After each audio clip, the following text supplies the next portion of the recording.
அந்த மலையடிவாரத்தில் உள்ள மரத்தின் உச்சியில் இருக்கும் தேன்கூட்டை பார்த்து சிங்கம் சொன்னது, பா, என்ன பெரிய தேன்கூடு!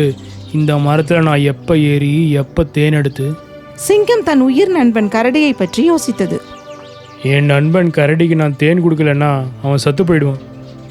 சிங்கராஜாவுக்கு தான் மரம் ஏறவே வராதே. அப்படி சோகமா இருக்கும்போது தான் நம்ம பல்லு குரங்கன் அந்த வழியா வந்தது. வணக்கம் சிங்கராஜா, என்ன எங்க குரங்கு ஏரியாக்கெல்லாம் வந்துருக்கீங்க? நான் என் நண்பன் கரடியோட உயிர் காப்பாத்துக்கு தான் இங்கே வந்தேன். பல்லு, எனக்கு ஒரு உதவி பண்ணுறியா? அட, எங்க ராஜாவுக்காக நான் பண்ணாம இருப்பேனா? சொல்லுங்க ராஜா, உங்களுக்கு என்ன வேணும்? பல்லு, உனக்கு அந்த தேன்கூடு தெரியுதா? ஆமா. இந்த மரத்து மேலே ஏறி நீ இந்த தேன்கூடு எடுத்துட்டு வரியா? அதுக்கு என்ன ராஜா, எடுத்துட்டா போச்சு. மின்னல் போல மரத்து மேல ஏறி தேன்கூடு பக்கத்துல வந்துட்டான் பல்லு குரங்கு. அந்த கூடை எடுக்க முயலும் பொழுதுதான் தேனீக்கள் குத்த தொடங்கியது.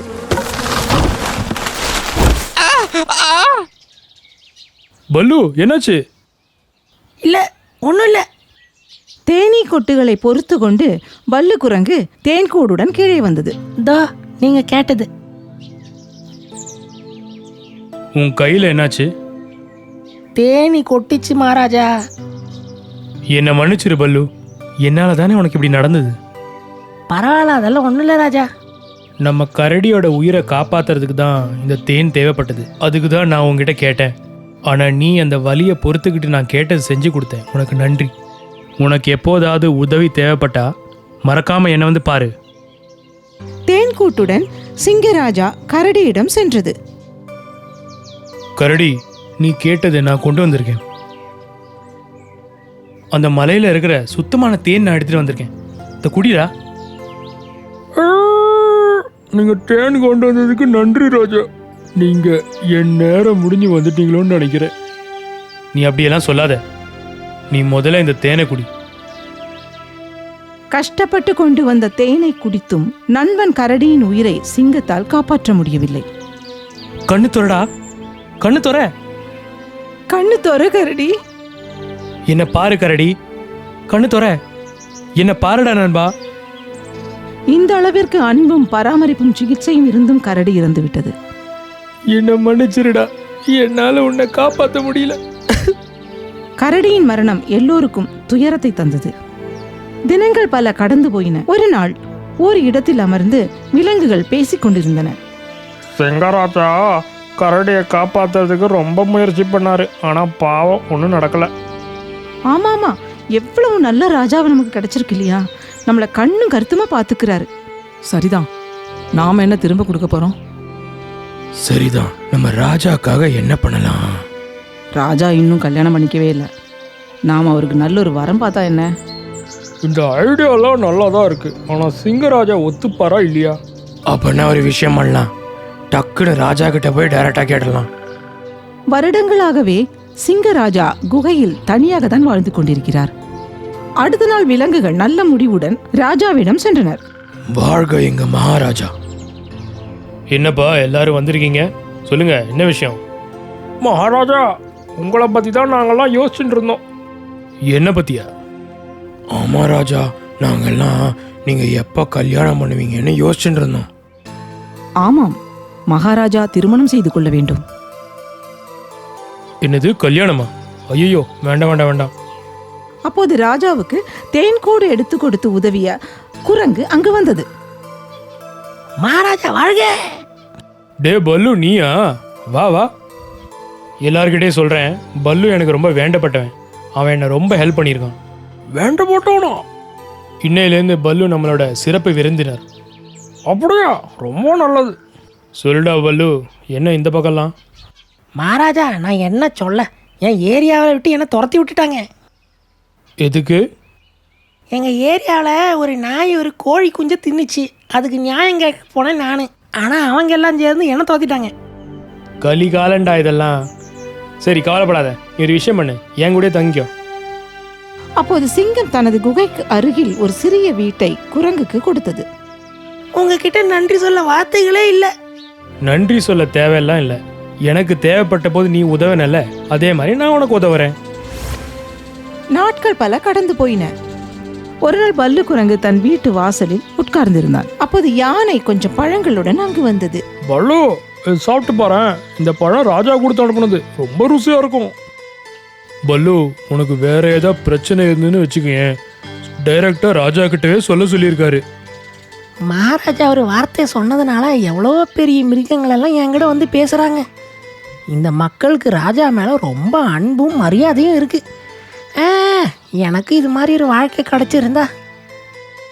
மகாராஜாவின் கட்டளைப்படி அக்காட்டு விலங்குகள் பல்லு குரங்கிற்கு சேவை செய்தன.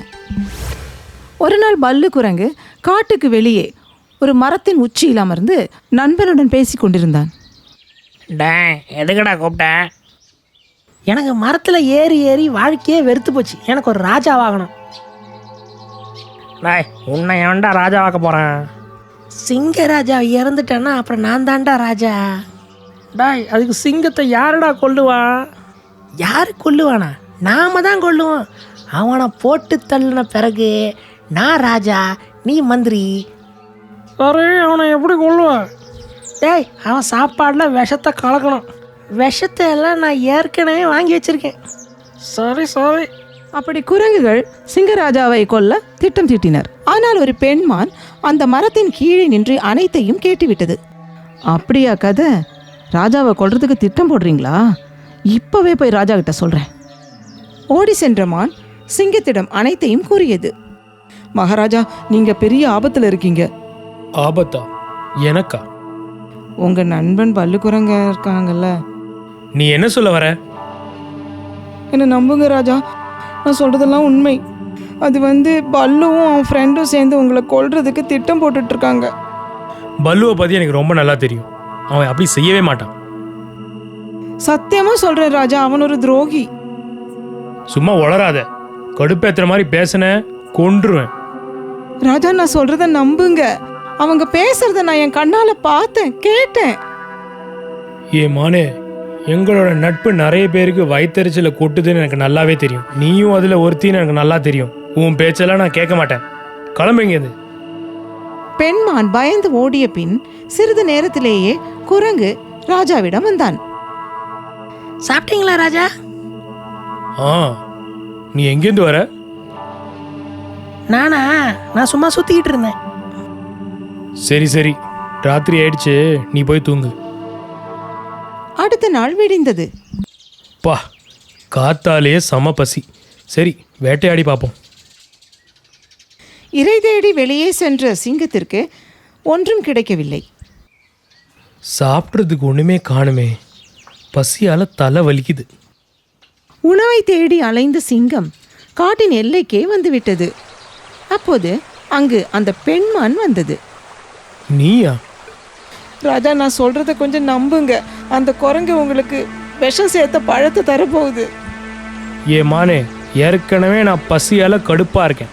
நீ தேவையில்லாத வளர்ன உன்னையே கொண்டு சாப்பிட்ருவேன், புரிஞ்சுதா?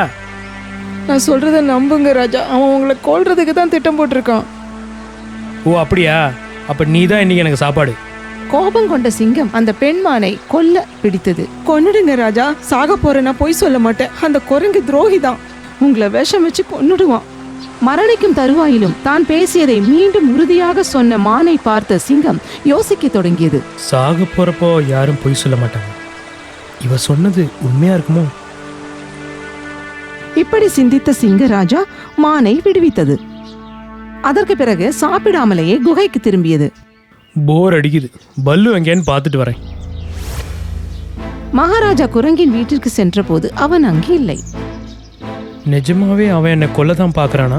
அவ சொன்னது சரியா இருக்குமோ? ஆனால் அவன் எதுக்கு என்னை கொல்லணும்? அப்போது பல்லு குரங்கு கொஞ்சம் பழங்களுடன் அங்கு வந்தான்.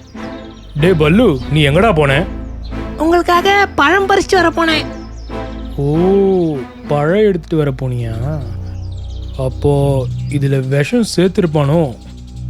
மகாராஜா, இது எங்க ஏரியாவில் விளையிற ஸ்பெஷல் பழம், சாப்பிடுங்க. புத்திசாலியான சிங்கம் இப்படி கூறியது. பல்லு, இந்த பழத்தை நான் கண்டிப்பா சாப்பிடுவேன். ஆனா எனக்கு முன்னாடி இந்த பழத்தை நீ சாப்பிடணும். ஐயோ மகாராஜா, நான் இப்பதான் சாப்பிட்டு வந்தேன். இது உங்களுக்காக கொண்டு வந்த பழம் தான், நீங்க சாப்பிடுங்க. இல்ல, இந்த பழத்தை நீ சாப்பிடலன்னா நானும் சாப்பிடவே மாட்டேன். சரி மகாராஜா, நீங்கள் இவ்வளோ சொல்கிறீங்கல்ல, நான் சாப்பிட்றேன். கட்டாயப்படுத்தியதால் பல்லு குரங்கு அந்த பழத்தை தின்றுவிட்டது. ஆனால் அதில் விஷம் இல்லை என்பதால் அவனுக்கு ஒன்றுமே ஆகவில்லை.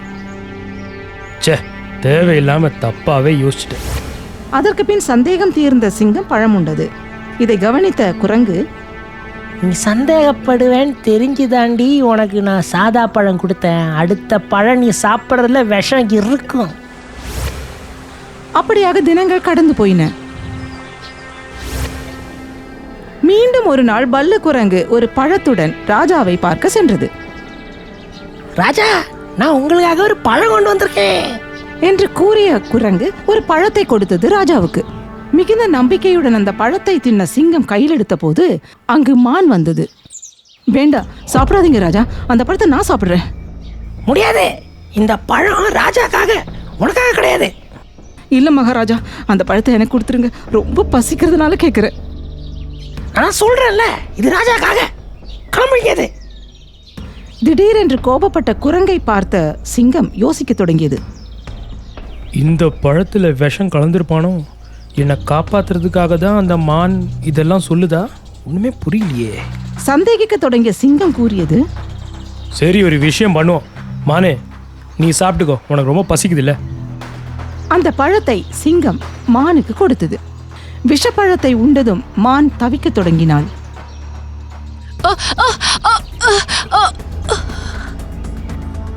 ராஜா, நான் அப்பவே சொன்னேன்ல, நம்பாத துரோகின்னு. இந்த பழத்துல விஷத்தை கலந்திருக்கா. இப்படி கூறிய பின் அந்த மான் துடித்து துடித்து இறந்தது. பல்லு, நல்லா இருக்குது உன் நடிப்பு. நீ கொடுத்த பழம் சாப்பிட்டு அந்த மான் பாவம் செத்து போயிருக்கு. மகாராஜா, என்ன சொல்றீங்க? நான் எதுக்கு விஷம் கலக்கணும்?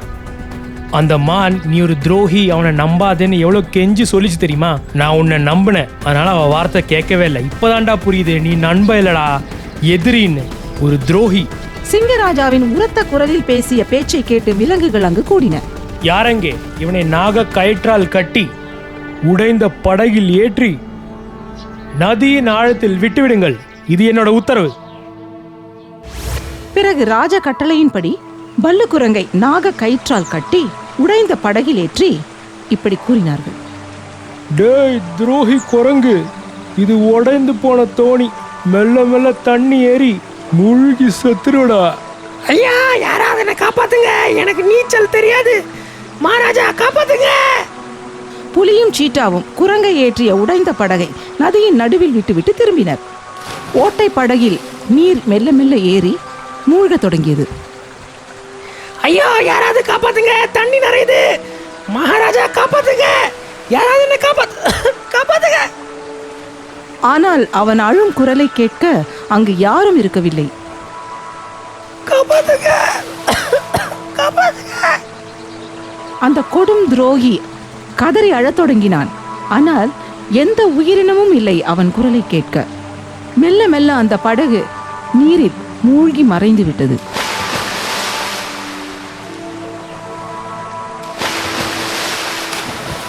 மீண்டும் அந்த நதி அழகாக அமைதியாக ஓடிக்கொண்டிருந்தது. அன்பும் இரக்கமும் கொண்ட சிங்கராஜா நியாயம் செய்து தன் காட்டு மக்களை காப்பாற்றியது. இச்சம்பவத்தால் விலங்குகள் மிகுந்த மகிழ்ச்சி அடைந்தனர்.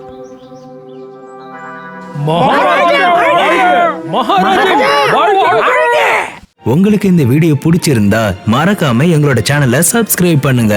மறக்காம லைக்கும் ஷேரும் பண்ணுங்க. ரொம்ப நன்றி.